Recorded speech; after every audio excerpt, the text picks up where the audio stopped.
அன்பு நெஞ்சங்களே, இறைவன் நமக்கு தந்த புதிய நாளிலே இறைவனுக்கு நன்றி கூறி இறை வார்த்தையால் நம் வாழ்வை பயனுள்ளதாக மாற்றுவோம்.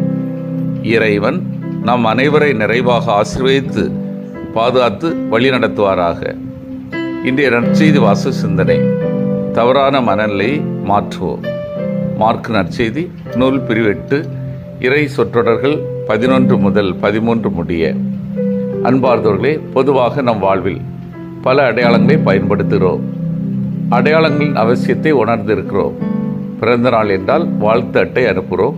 திருமணத்தின் அடையாளமாக மோதிரம் மாற்றுகிறோம். கொண்டாட்டம் என்றால் விருந்து கொடுக்கிறோம்.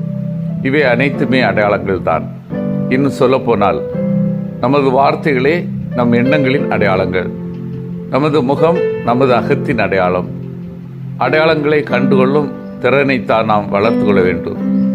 இயேசுவின் ஒவ்வொரு சொல்லும், ஒவ்வொரு அருஞ்செயலும், அவரது ஒவ்வொரு தொடுதலும், அவரது ஒவ்வொரு பார்வையுமே தந்தை இறைவனால் அனுப்பப்பட்டவ என்பதன் அடையாளங்கள் தான். இந்த உண்மை பாமர மக்கள், எளிய உள்ளம் கொண்டவர்கள் ஏற்றுக்கொண்டார்கள். எனவேதான் அவரது போதனையை, செயல்களை பார்த்து வியந்தார்கள், இறைவனை புகழ்ந்தார்கள். ஆனால் கடின உள்ளம் கொண்ட பரிசேயரால் அந்த அடையாளங்களை கண்டுகொள்ள முடியவில்லை. அவர்களின் கண்கள் அடைபட்டிருந்தன. எனவேதான் வானத்தின்று அடையாளம் ஒன்றை காட்டும்படி அவரை கேட்டன, அல்ல சோதித்தன என்கிறார் மார்க்கு. அதனால்தான் இயேசு அடையாளம் எதுவும் கொடுக்கப்பட மாட்டாது என உறுதியாக உங்களுக்கு சொல்கிறேன் என்றார். அது மட்டுமல்லாது அவர்களை விட்டு அகன்று மறுகரைக்கு சென்றார் என்றும் வாசிக்கிறோம். இன்றைய நற்செய்தியில் 2 விதமான மனநிலை பார்க்கிறோம். ஒன்று இயேசுவின் மனநிலை, இரண்டாவது பரிசேயர் மனநிலை. இயேசுக்கு நிச்சயமாக வானிலிருந்து அடையாளம் தோன்ற செய்வது ஒன்று கடினமான காரியமல்ல. அவர் நினைத்திருந்தால் எதை அவரால் செய்திருக்க முடியும். இதே சோதனை அவர் பாலைவனத்திலே 40 நாட்கள் நோன்பிருந்து ஜெபிக்கின்ற போது ஏற்படுகிறது. அப்போதும் அலகையின் சோதனைக்கு இடம் கொடுத்து அறிகுறிகளை செய்யவில்லை. இப்போது பரிசேயர்களும் இயேசை சோதிக்கிறார்கள். ஆனால் இயேசு அதனை நிராகரிக்கிறார். இயேசுவின் வல்லமை தன்னுடைய பலத்தை மற்றவர்களுக்கு காட்டுவதற்காக அல்ல, மாறாக இறையரசை கட்டி எழுப்புவதற்காக, இறைவனை மாட்சிப்படுத்துவதற்காக, எக்காரணத்திற்காகவும் அதனை தனது சுய விளம்பரத்திற்கு இயேசு பயன்படுத்த விரும்பவில்லை. பரிசேயர்கள் இயேசுவின் புதுமை செய்ய ஆற்றலை தெரியாதவர்கள் அல்ல, இயேசுவின் அறிவின் ஆழத்தை கண்டு அதிசயித்தவர்கள்.